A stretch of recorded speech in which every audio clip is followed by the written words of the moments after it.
Hello, and welcome to Survivor Reborn's podcast series.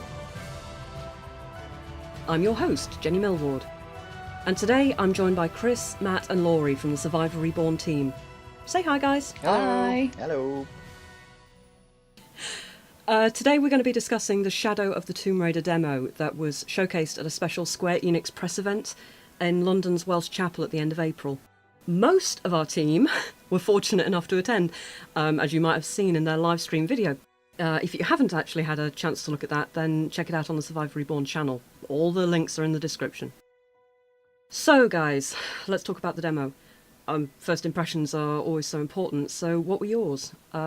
Chris, do you want to start us off? Certainly, yeah. So I played the demo for about half an hour. And first off, I will say that I didn't actually manage to finish it. I know that I was close, going by what Matt and Laurie have told me, but I didn't actually manage to finish it. But that didn't change my opinion of what I played, and I really, really did enjoy what I played. Lara did feel different. Maybe not completely different from how she has been in the last two games, but I wanted to know more about this story, and I don't know if I can put that down to Lara. I think while she may have grown, as all of the marketing is telling us, the story in itself seems to be something quite alluring, something quite akin to Last Revelation. Which has got to be a positive sign. Yes, definitely. I'd hope so. It's a little bit more artifact-based, maybe. I don't know if it is going to be a lot more Lara-based, but I mean, again, the marketing is saying that it's going to be Lara's defining moment and all this thing. But that remains to be seen, so let's see. Uh-huh. And Matt, what was your sort of first impression on playing the demo? Well, immediately it struck me as they're very much going in a direction of social kind of areas where you have Lara at the very start wandering around with Jonah, absorbing the kind of the sense of atmosphere and so on. So you had locals there. I'm pretty sure they were speaking in Spanish, but please don't quote me on that. I'm rubbish when it comes to these things. But certainly, yeah, you absorbed a lot of stuff from people just being there. It felt very much like a living, breathing space.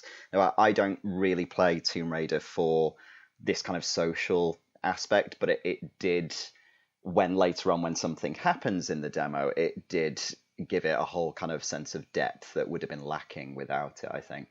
But certainly in terms of gameplay-wise, I was very impressed with what I saw. A few too many rope arrow puzzles, I think. But yeah, other than I would agree that, with that. Actually, I would agree with that.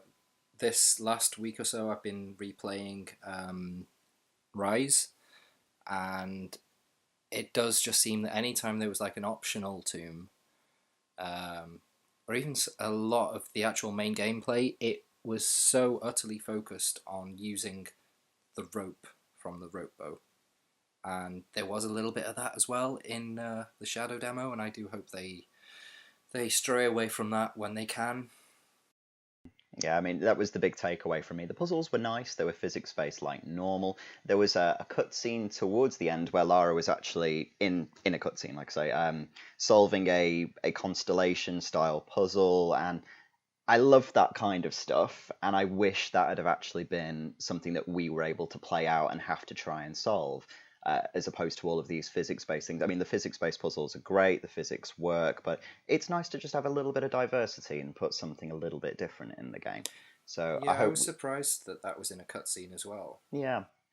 So my takeaway was, it certainly feels more Tomb Raider than certainly the last two games, but I'm hopeful, but I'm still cautiously optimistic because there's a lot of stuff there that just reminded me of the worst aspects of Rise. Like you say, there's a lot of rope puzzles in Rise, and there isn't really an awful lot of anything else. So yeah, so cautiously optimistic, I would say. And what about you, Laurie? You also played the demo. In fact, I think you were one of the very first to get to play the demo. So Yes, I was indeed. what was your sort of takeaway from it? I think I'd agree with Chris and Matt on this in terms of it's a positive step forward, but I feel it's definitely it's not moving away too much from the actual reboot. I mean, I haven't actually played Rise, apart from the manor, for my own personal protest. So I can't really compare it to Rise. but I can compare it to the reboot, and for me it's a big step forward from the reboot. And yeah, I just felt, I don't think really Lara's come as far as I would have liked for her to have come, but the actual gameplay itself has really, I think, moved forward a lot, and it does seem like the developers have been listening somewhat to what the fans have actually been suggesting or asking for and stuff like that. So, like swimming, I absolutely love the swimming. I thought the swimming was Yes. absolutely fantastic. I'm so glad that's back. Yeah, and what the guy said about the rope puzzles as well, it was a bit kind of like, oh, this again. But I think that's kind of what to expect now from the Tomb Raider formula these days, in terms of that's just how things are in the series now, in terms of we're not getting the finding the keys or pulling the levers and things like that. It's now going to be pulling rope puzzles and things like that. So and obviously as well with modern gaming now, I mean, you see it with Uncharted, okay, comparing it to Uncharted, Dangerous but territory. it's that like you have those, yeah, you have the physics based puzzles, but I think that's just a whole thing of modern gaming. I don't think that's really anything you can really get away from. And I'm sure they would have had things like that in the original Tomb Raiders if they had the technology, sort of thing. So yeah, for me, I felt it was a positive step forward, although probably not as progressive as I would like. But I think I'm hoping it's how they sign off the series, sort of thing, before then they move on to the next era in Lara's life. Okay, so that was kind of just your first impressions of the demo and your sort of immediate takeaway from it. But what would you say your feelings were in terms of the graphical changes from Rise? Do you think that there's been any improvements or changes that were noticeable, Chris? So when I played Rise, I played it on PS4, and the demo of Shadow I played, I think it was on, was it Xbox One? Was it the 4K version? So in that respect, it was super shiny and super polished. The biggest thing that I took away graphically in terms of how it's improved was the sort of dust particles and bits and the atmosphere in the air, the little things flying around Lara. Everything looked a lot more natural and real. The visuals themselves, not too much improved over Rise. I don't think that's necessarily a bad thing. I think visually Rise looked absolutely stunning. Yeah, I was really pleased with how it looks. And what about you, Matt? Was there any sort of takeaway postcard moments that you can remember from the Yeah, I mean, demo? certainly when we were about to enter the temple, so there was this whole section where you had to climb down to a little cave just by the shore, and you had the waves blasting in, and yeah, the atmosphere was very, very good. It felt very realistic. Water effects, That bit looked so good. yeah, it was so awe-inspiring, and I think generally they've done that very well across the trilogy. So it's nice to see the art direction is still there for that kind of showcase moment. Likewise, when you actually get underground and you find this Mayan temple or tomb, yeah, as Chris said, the dust particles and everything, you genuinely felt that no one had been in this place for centuries, or a millennia or whatever it might be, and yeah, it really helped with the sense of actually delving into something that no one has touched, which I thought It that did was feel great. really immersive. Yeah, it was exactly that. It was that immersion with it. In terms of the way the game looked, though, I mean, when you take into account things like animations, for example, I don't think anything had changed since Rise, which I was really disappointed with. They've paid a lot of care and attention to Lara's physicality in terms of her model. She's now very buff, and I Oh, was those gushing arms. about this all night at the event. But huge Her arms. arms, look at her Oh arms. God, if I had those arms, I'd. Oh, but it was, yeah. I mean, she looked great, but she was still kind of scrambling and stumbling up over waist-high blocks as if she had no actual strength in those now godlike arms. So that was a bit of a shame, I thought. But in terms of how it looked, yeah, postcards, it would look great on postcards. In motion, it looked okay, but it didn't really feel like a step forward for me. And what about you, Laurie? Was there sort of like a single moment that really stuck out for you visually? I think for me it's probably the beginning of the demo, just the Day of the Dead part, because there was just so much colour, which I think has been, well, it was missing from the reboot, I thought. Because the reboot to me just seemed very grey. So to actually start the demo with just all this colour, and like all these like candles and the flowers and the face paints and the masks and everything. It was a really, really beautiful way to introduce the demo.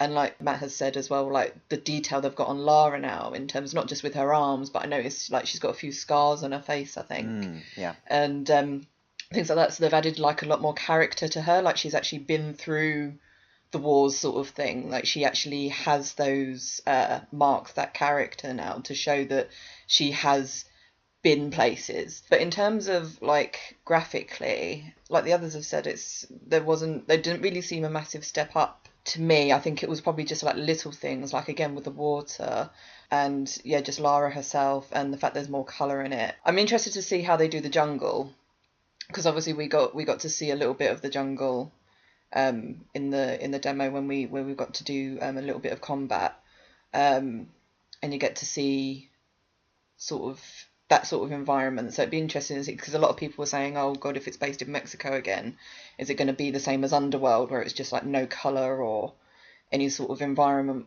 really like to really enjoy. So yeah, it'd be interesting to see, I think, how they do that if they expand on it. But the tomb itself that we saw was absolutely beautiful. But again, there's just not a lot of colour, but you can't really put a colour on an underground pyramid, I don't think. So yeah, but yeah, I think Lara, like the model of Lara, I think is like, I love the little touches that they made on that, and the Day of the Dead. I thought just the colour, I just loved the vibrancy of that whole thing. And returning sort of to the kind of topic that Chris and Matt were mentioning a few minutes ago about the rope mechanics, what was kind of your impression of the overall gameplay mechanics? And I'm going to include combat in there, because the last two incarnations, the reboot and then Rise, have both been quite heavy combat at times, with a lot of human mercenaries, a lot of duck and cover. Can you see that sort of same style continuing?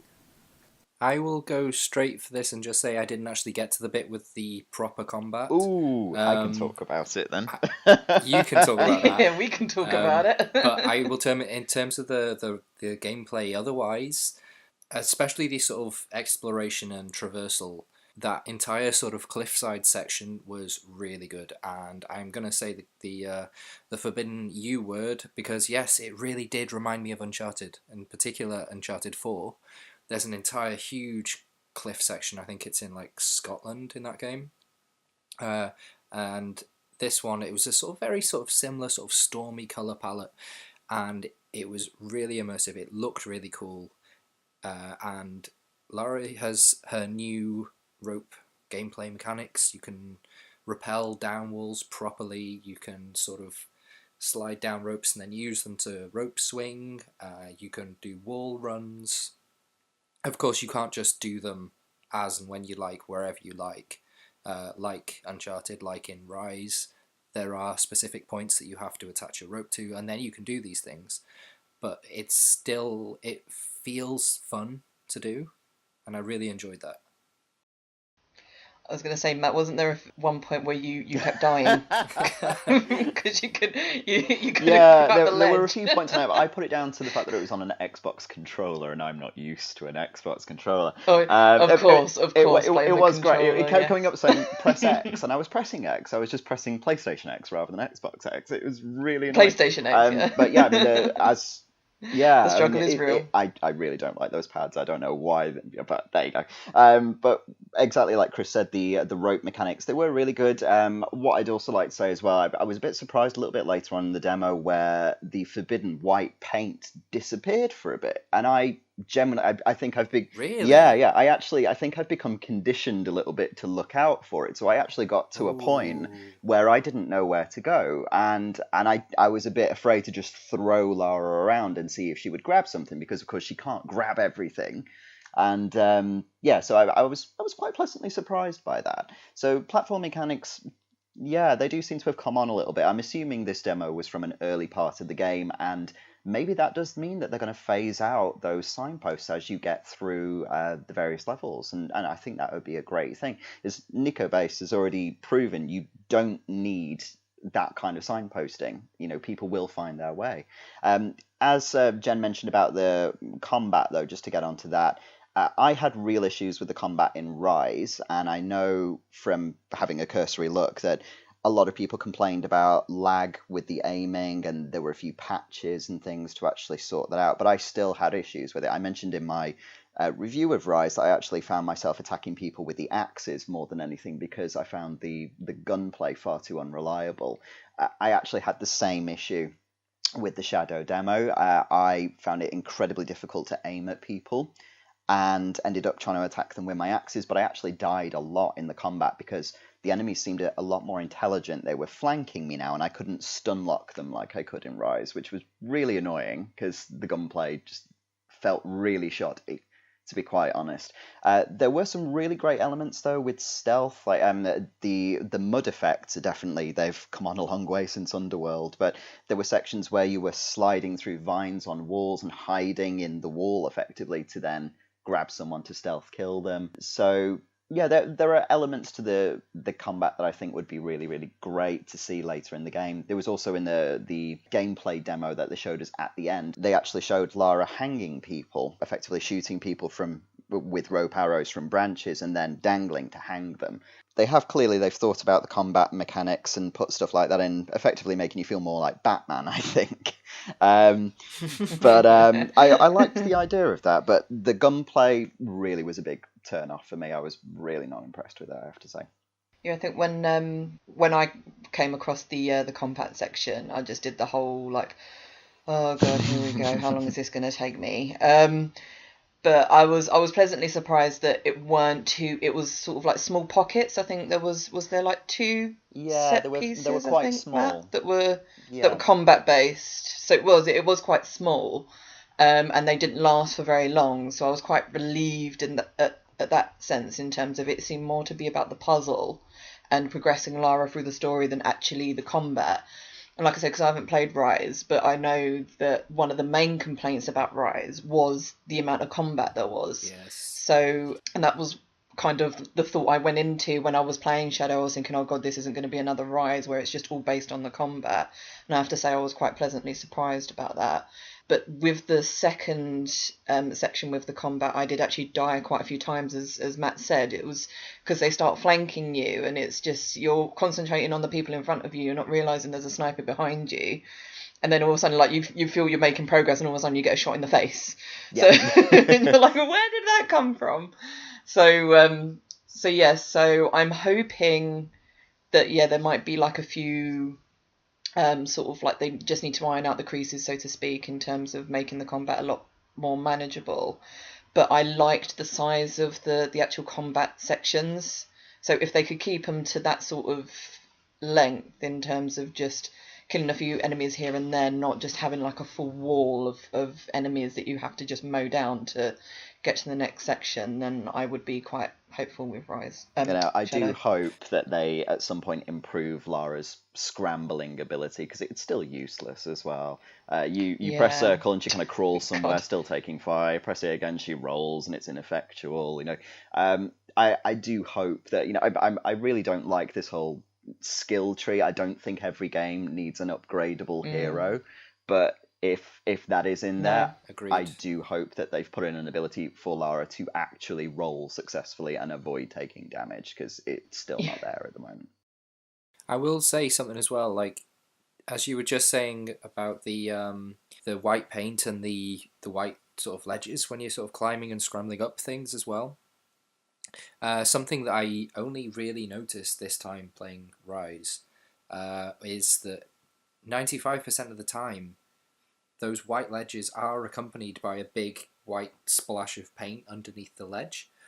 And so in that respect, the gameplay has kind of regressed from even the time of Tomb Raider Legend and Anniversary and Underworld, where you had these big white ledges that everyone complained about because they were so obvious, and they made gameplay so simple, and you didn't really have to look. You could just observe, oh look, white ledges there, so that's the way I have to go. And now it's I don't believe that I never realised how obvious these big white splodges make the white ledges themselves, because they are everywhere, and they are effectively just big white arrows pointing you this way, this way, this way. Maybe they've done it because they're really terrified that people get stuck and stop playing, or maybe they've done it because it's really speeding up people's gameplay. So it's, I don't know, is it because people just can't focus, they can't concentrate, so they just have to go there, go there, go there, go there, because we don't need them. They don't aid exploration. And as Matt has also mentioned, there is ample proof within the fan community that white ledges are not necessary, even in quite a high-end graphic game, to let you know where to go, as Nicobas has proven. Yeah. And if you haven't checked that out, it's worth it. Trust us. It really Absolutely. is. Yeah. Do it. Definitely. Moving on to another aspect of the demo that, of course, is really important, that Laurie mentioned a few minutes ago, and that is story. Because obviously in a demo, you only just get like a very brief glimpse of what is potentially quite a long and hopefully complicated story. But what was your kind of impression about how they were starting that off? I enjoyed what I saw. As I mentioned at the start, it feels very Last Revelation. Lara bumbles into a situation, grabs an artifact, and then, oops, an apocalypse. What have I done? Sort of thing. Whereas in Last Revelation, we don't really know why she was looking for the Amulet of Horus. We don't know why she was in the Tomb of Set. Because shiny, it's mine, I want it. I think that was what they were going for with the whole mirror of Lara's arrogance getting to her. Like Von Croy's got to him and he got trapped in Cambodia. But now with this one, I think they've really sort of wound it in with Lara's hunt for Trinity.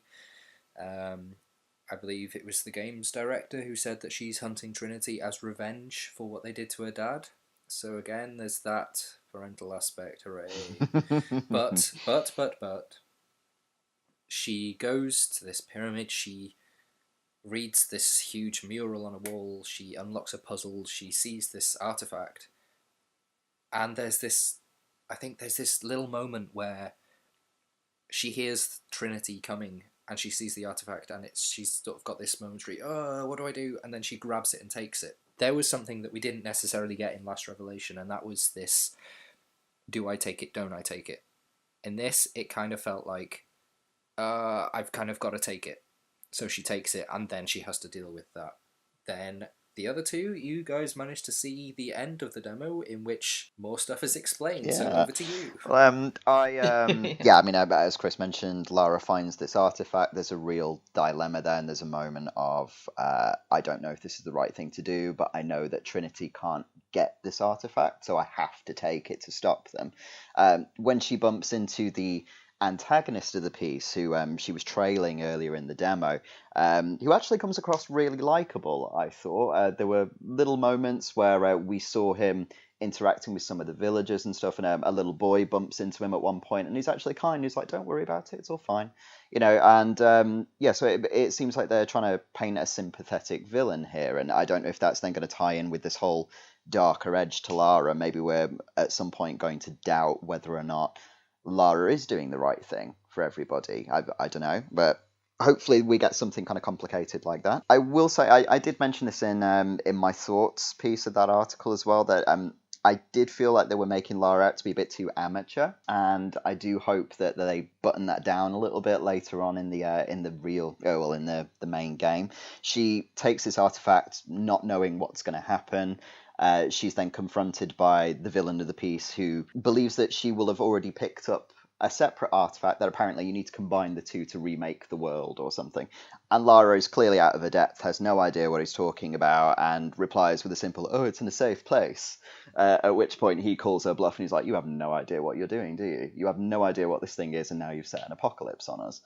and it did, while it's nice to have someone finally call Lara out on her stupidity, because I do feel that that's been the worst takeaway from this new trilogy, is that Lara has been made stupid. It's not just she's blundering through. She's actually a little bit dumb, and I think it's nice to finally have that acknowledged a little bit in the writing. Storyline wise, clearly she's going to spend the rest of the game trying to right this wrong. So it is very Last Revelation in that kind of respect. I wouldn't be surprised if they pull an almost Last Revelation ending, perhaps, with her maybe looking like she's been buried alive or something, and then she emerges. I'd be very surprised if they don't go down that road. quite honestly. But I'm intrigued about the story, which is something I couldn't say I was about the first two games in this most recent trilogy. I think with me, I need to make a confession. When I first started playing the demo, I wasn't actually listening to Lara. So I had no idea what was going on at the beginning. I was just like, oh, Day of the Dead, this is pretty. Because I was just kind of like, oh, she's going on again and she's talking to Jonah. I just can't be arsed with this story. So, so I was kind of like, I'll just pick it up as I go along, sort of thing. But for me, it was about that end scene after she's obviously set this apocalypse in motion, and like you can just see like how Matt says when she's talking to the main villain, and he's like, oh, where is like this part, you need this part in order to like connect them together or whatever, and she's like, yes, it's in a safe place, shifty eyes, sort of thing, like, yes, I know exactly what you're talking about. And it's just like, oh, you're an idiot, Lara. So it's nice to see her sort of like knock down a peg. And then for me, my favorite bit was when she comes across Jonah. Like, Jonah is obviously trying to save all these people that have just been absolutely sort of devastated by this tsunami, and all she's on about, we have to stop Trinity, and he just like turns around to her and he just says, this is not always about you, Lara. And it's like, yeah, go Jonah. So it's nice to see that aspect of it, in terms of where the characters around Lara are actually the ones that are actually sort of giving her a little slap into reality, sort of thing, and actually teaching her that it's just not always about her, and it's not always just about her goal. That there is other things at stake rather than just her daddy's legacy, sort of thing. So what do you guys think in terms of, that marketing is constantly saying now that this game will feature Lara's defining moment, or witness Lara's defining moment as she becomes the Tomb Raider she's destined to be. Do you think that there is actually going to be like a specific moment within the game, or if they're just referring to that as this story itself is her defining moment? I think it would be very hard for them to insert a single moment that suddenly changes her personality, because, I like it or not, and I have to say I don't particularly like it, this is the Lara we have now. It would just be too far of a leap psychologically for her to become the old Lara. I think... No, I don't think she will. No. I don't think she will at all. No, I did think she had some sort of semblance to like a very young Lara that we grew up with, but she still has quite a way to go from that. And when she does get to that point, she still won't be the same Lara that we know. But then she can't be, because she's a different developer's Lara. She is so different. She's totally different. Yeah. Well, that was one of the key slogans, wasn't it, for the reboot? It was basically, forget all you know about Lara Croft. And I think Stella actually mentioned this in our very first podcast, and I completely echo her sentiment in the, no, I don't want to, thank you. Yes. Yeah. Don't tell me what I can do. Yeah, but it's interesting to hear you guys say that, because it's implying that there is a certain bar that the character or the protagonist must reach in order to become the Tomb Raider. And from what you guys are saying, it sounds like this particular incarnation of Lara isn't or can't achieve that somehow. Is that what you're kind of saying? I think that people have been saying all throughout this trilogy, oh, you've just got to give her a chance, they're just going to bring her back to classic Lara. This is, the way they're going. They've got to tell this story, and then they're going to turn her into classic Lara. And I'm thinking, no, they're not. They're not going to. Sure, she will become a character who raids tombs, but I don't think she will become classic Lara in any sense of the word, because Crystal worked so hard to recreate this character, to create a brand new iteration of the character. I mean, it's spelled out ABC in the 20 Years of Tomb Raider book. If you go back and reread that, of everything that they wanted to do, they wanted to take this character, break her down to her fundamentals, leave out key aspects, give her new aspects, and build up this new character from there. If you are going to do that, you cannot create the old character, because it's not the old character. And some of the key ingredients are missing. Exactly, the key ingredients are missing. Okay, so staying with the character of Lara and moving slightly into another topic, What was your impression of things like, the most important part of how a character expresses itself, and that's the voice acting? Because you mentioned Lara and Jonah, and that Jonah especially really lays down the law to Lara at the end of the demo. So, how did you feel about the character's portrayal and how the actors have changed or improved or lowered in terms of their portrayal of these characters? Do you want to go first, Chris? I know you're itching to launch into this. Sure. Earl Balin as Jonah, I absolutely adore. I think he does such a good job, and he comes across as so likable, and even as a character, I just like him. He's fine. I have no issue with him. I am less than enthused about Lara's voice acting. Within the game itself, the developers have made her less breathy and gasping and grunting throughout the gameplay. Somehow, in the cutscenes, her voice has become even more unbearable than I found it before. In what aspect? I'm not being pedantic. It's fine. Trying to break it down specifically what it is that is really not working for you. Maybe overacting. In the past, in the first one and in Rise, she was very much like, I can't do this, I've got to do this, and every sentence was said with such a dramatic desperation that I just have to do this. Now she seems to have that's just exaggerated from what I took from the demo. I don't know how she is in that last cutscene. Maybe she's a bit better than how she was at the start of the game. Yeah, I mean, she does come across very much stage school, I think. I don't know if that's Camilla's background. I've never looked into it, but that is very much the delivery throughout the game so far. I actually, contrary to what Chris has just said, I actually felt she relaxed a little bit in some of the cutscenes, and I found her more bearable at times. I hope so. Yeah, she certainly it still grates on me that she's got that American twang, and I know a lot of people can't hear it, but I can hear it, and I know a lot of other British people can hear it as well. If you're from overseas, perhaps you can't pick up on it, but it's quite irritating to have a British character and have them have an American lilt to their voice. So that's still there.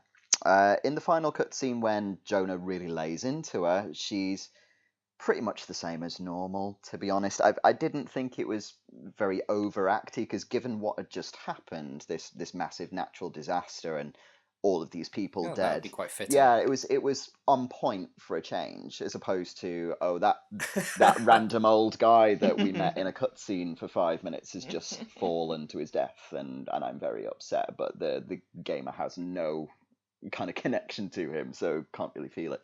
I think that's something that I found as well. You've just made the good point there of saying that it was fitting for once. Is that her overacting for me? It grated on me because she would use that tone for everything.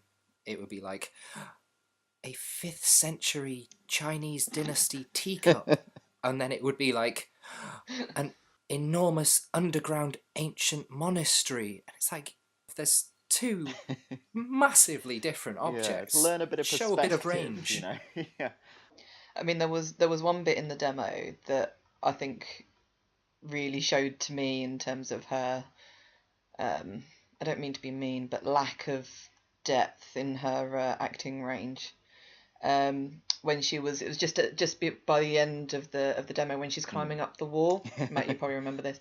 She's climbing up the wall of a building, and there's a little boy hanging from a pipe, and she's like, "Hang on, I'm going to get you." And it's just, and then he falls to his death, and she's like, "No!" And it's like, oh my god, that could have just been made like such a more powerful scene, and such like the fact that she's caused this, and she's just watched the death of this young innocent boy. It just grated on me a bit. But the one bit that really sort of stuck out for me, and again, Matt said this earlier, in the first scene, it's the one thing I picked up, though I wasn't really listening, was that there were a few words that she said that had an American twang, and it really stuck out. And I just sat there and I was just like, oh, for God's sake, like, this is the 3rd game you're working on. Seriously, have you not taken some more elocution lessons? And I mean, someone's actually like attacked me like online about this, about saying that, oh, you just don't like her, like what's your problem with her? And it's like, she can't do an English accent. She's English, but she can't do an English accent. It just really grates on me, and like you said, it just grates on English people that we're having to listen to someone that's meant to be English, and she can't even pull off the accent properly. And yeah, it's just something that has always grated on me with her, that it's just like, how can you get it so wrong? I'm sure she's a lovely person in real life. I'm not attacking her at all. Yeah, I mean, it's nothing. Yeah, I mean, against I've met her. I've met her at a convention before, and she is lovely. But yeah, it's just, I just never thought she was the right person for Lara, and for Shadow, yeah, she's not exactly helped to change my mind on that. Because it sometimes can be very difficult to separate a voice acting performance from the actual actor and the script and the direction, because I mean, most of the time, particularly in Camilla's sake, where she's also doing motion capture, you know, it must be horrendously difficult to be told, you know, stuck in this skin-tight grey suit with ping pong balls on it and told, now act as though there is a tsunami heading your way. And you know, all credit, it is an incredibly difficult thing to pull off at the best of times, but as you say, it seems very strange to English ears to hear somebody trying to be English rather than just speaking fairly normally, because that's how they grew up, or what their acting school taught them to do over a long period of time. But you know, hey ho. Because this actually brings us to another aspect of the demo that nobody, as far as I know, has actually mentioned yet, and that's the audio. Because we've had Jason Graves and we've had a couple of other people on the Reboot's audio, music and sound effects department. And I personally found the Reboot and Rise soundtracks to be incredibly disappointing, because I did not hear a single thing that I can remember or hum in my head, exactly or anything like that. It was very, very generic action fitting. You know, it was very good, but it could have been applied to any action game or film. It just didn't feel like Tomb Raider to me. How did you feel about the sound that you heard in the demo for Shadow, and what do you think we've got in store for later?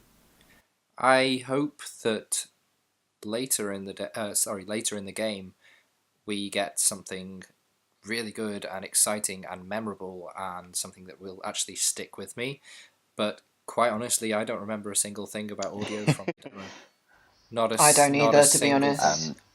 No, I remember one thing, but it wasn't to do with the soundtrack. Quite honestly, it was the absence of sound. I thought the sound design was very good in one area in particular, where as the tsunami section actually started, and it's all very action, very pumping. I can't remember anything about it, but I remember it was there. And then we descended into the water, and we end up having to tunnel through, I think it was a submerged bus, and then you were merged on the other side, and there were all these bodies just drowned and lifeless in the water, and you had to swim through them.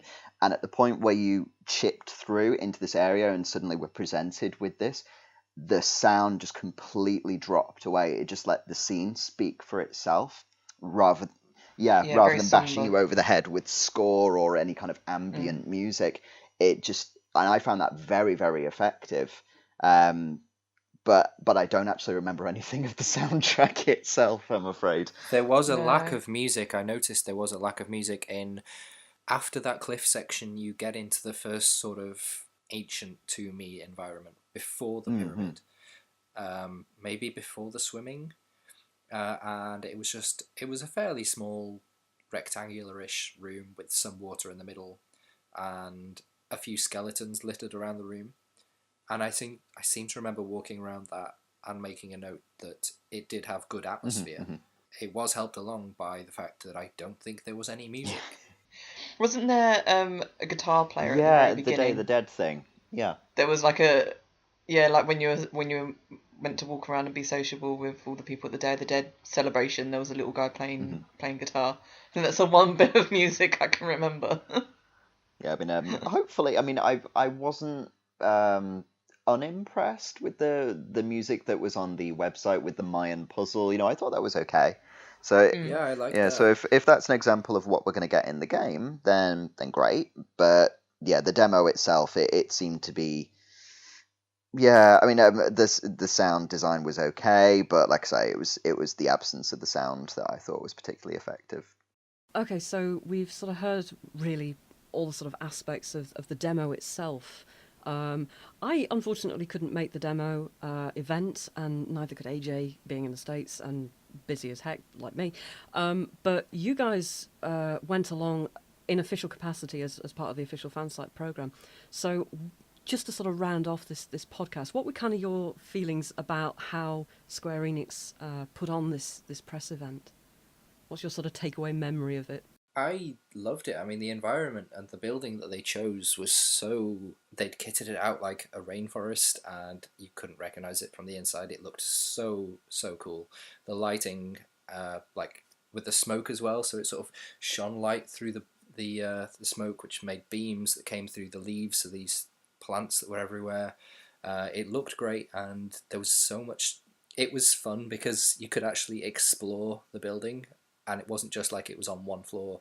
It was spread over about 2 or 3 floors with little winding secret staircases. It was really fun. Yeah, I mean, they put in a hidden tequila bar. There was a treasure map so that you could find it.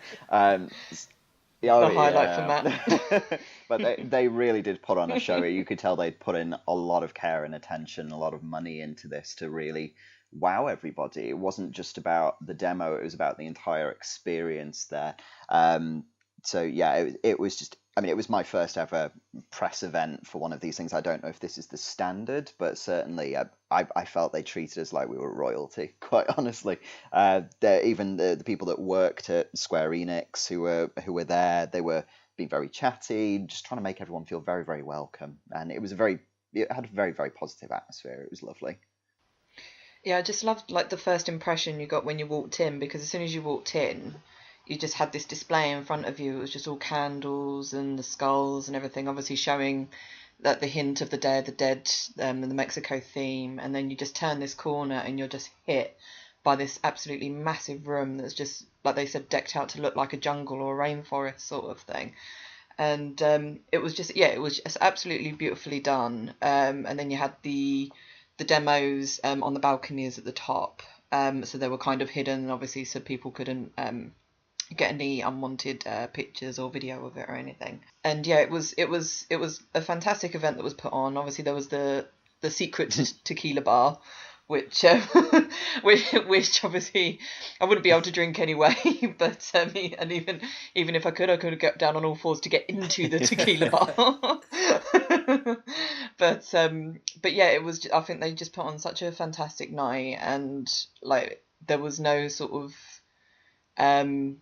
detail overlooked sort of thing, and you could tell they were just very proud of the event, and they have every right to be, because it was a fantastic night.